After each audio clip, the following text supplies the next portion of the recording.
Gowda's premier league ಸುಮಾರು 182 ಒಕ್ಕಲಿಗ ಸಮುದಾಯದ ಯುವ ಕ್ರೀಡಾಪಟುಗಳನ್ನು ಒಂದೆಡೆ ಸೇರಿಸಿ ಅವರ ಪ್ರತಿಭೆಯನ್ನು ಗುರುತಿಸುವಂಥ ಕೆಲಸವನ್ನು ಕಳವಾಸೆ ಕಿಂಗ್ ಪಿನ್ಸ್ ನೇತೃತ್ವದ ಕ್ರಿಕೆಟ್ ತಂಡ ಒಂದು ಆಯೋಜನೆ ಮಾಡಿದೆ. ಇವತ್ತು ಜಿಲ್ಲಾದ್ಯಂತ ಇರುವಂಥ ಒಕ್ಕಲಿಗ ಸಮುದಾಯದ 182 ಆಟಗಾರರು 14 ತಂಡಗಳಾಗಿ ಬಂದು ಆಟ ಆಡ್ತಿರೋದು. ಮತ್ತು ಇದೊಂದು ಕ್ರೀಡೆಯಲ್ಲಿ ನಿಮಗೆ ಗೊತ್ತಿದೆ, ಕ್ರೀಡೆ ಅಂದ್ರೇ ಅದರಲ್ಲಿ ಸೋಲು ಗೆಲುವು ಇದ್ದಿದೆ. ಎಲ್ಲದರಲ್ಲೂ ಒಂದೊಂದು ಪಾಠವನ್ನು ಕಲಿಯುವಂಥದ್ದು ಕ್ರೀಡಾ ಸ್ಫೂರ್ತಿ. ಅಂಥ ಆಟದಲ್ಲಿ ಒಕ್ಕಲಿಗ ಸಮುದಾಯದ ಯುವಕರನ್ನು ಗುರುತಿಸುವಂಥ ಕೆಲಸಕ್ಕೆ ಕಳವಾಸೆ ಕಿಂಗ್ ಪಿನ್ಸ್ ತಂಡ ಕೈ ಹಾಕಿರೋದು ಒಂದು ಹೆಮ್ಮೆಯ ಸಂಗತಿ. ಇವತ್ತು ಮಲ್ಲಂದೂರಿನಲ್ಲಿ ನಡೀತಿರುವಂಥ ಪಂದ್ಯಾವಳಿಗೆ ಸಾಕಷ್ಟು ಜನ ಬಂದಿದ್ದಾರೆ ಮತ್ತು ಅತಿ ಉತ್ತಮವಾಗಿ ನಡೆಸ್ಕೊಡುವಂಥ ಯೋಜನೆಯನ್ನು ಸಹ ಆಗಿದೆ. ಒಂದು ಹೆಮ್ಮೆಯ ಕ್ಷಣ. ನಾವೆಲ್ಲ ಇರೋದು ಒಂದು ಖುಷಿ ಆಗ್ತಾ ಇದೆ.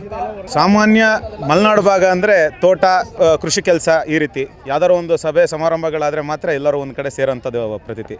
ಆದರೆ ಇಂತಹ ಬ್ಯುಸಿ ಶೆಡ್ಯೂಲ್, ಈಗ ತೋಟಕ್ಕೆ ನೀರು ಹೊಡೆಯುವಂಥ ಸಂದರ್ಭ, ಇಂಥ ಸಂದರ್ಭದಲ್ಲೂ ಇಡೀ ಎಲ್ಲ ತೋಟದ ಕೆಲಸ ಮತ್ತು ಸ್ವಂತ ಕೆಲಸವನ್ನು ಬಿಟ್ಟು ಎಲ್ಲ ಕ್ರೀಡಾಭಿಮಾನಿಗಳು ಸೇರಿದ್ದಾರೆ, ಕ್ರೀಡೆಯನ್ನು ಪ್ರೋತ್ಸಾಹಿಸ್ತಿದ್ದಾರೆ. ಇದೇ ಒಂದು ಕ್ರೀಡಾ ಸ್ಫೂರ್ತಿಗಳಿಗೆ ಶಕ್ತಿ ತುಂಬುವಂಥ ಕೆಲಸ, ಹೆಮ್ಮೆಯ ಸಂಗತಿ.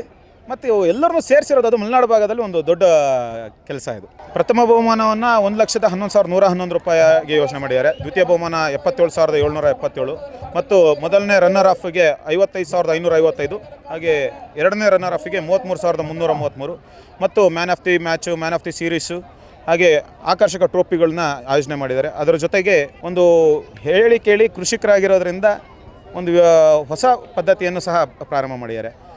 ಪರಿಸರ ಕಾಳಜಿಗೋಸ್ಕರ ರೀಸೈಕ್ಲಿಂಗ್ ಬ್ಯಾಗ್ಗಳು, ಜೂಟ್ ಬ್ಯಾಗ್ಗಳನ್ನ ಅದರ ಜೊತೆಯಲ್ಲಿ ಒಂದು ಗಂಧದ ಸಸಿಯನ್ನು ಕೊಡುವಂಥ ಕೆಲಸನ ಹಾಕಿದ್ದಾರೆ. ಈ ಗಂಧದ ಸಸಿ ಕೊಡುವಂಥದ್ದು ಗೊತ್ತಿದೆ, ಶ್ರೀಗಂಧ ಕರ್ನಾಟಕದ ಒಂದು ಹೆಮ್ಮೆಯ ಬೆಳೆ. ಅದನ್ನು ಮಲೆನಾಡಿನ ಭಾಗದಲ್ಲಿ ಎಲ್ಲ ತೋಟಗಳಲ್ಲಿ ಸಾಮಾನ್ಯವಾಗಿ ಕಾಣುತ್ತೆ.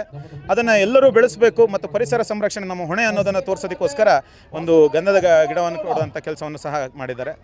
ಒಳ್ಳೊಳ್ಳೆ ಯೋಜನೆಗಳನ್ನು, ಒಳ್ಳೊಳ್ಳೆ ರೀತಿಯ ಆಲೋಚನೆಗಳೊಂದಿಗೆ ಗೌಡ್ರ ಪ್ರೀಮಿಯರ್ ಲೀಗ್ ನಡೀತಾ ಇದೆ.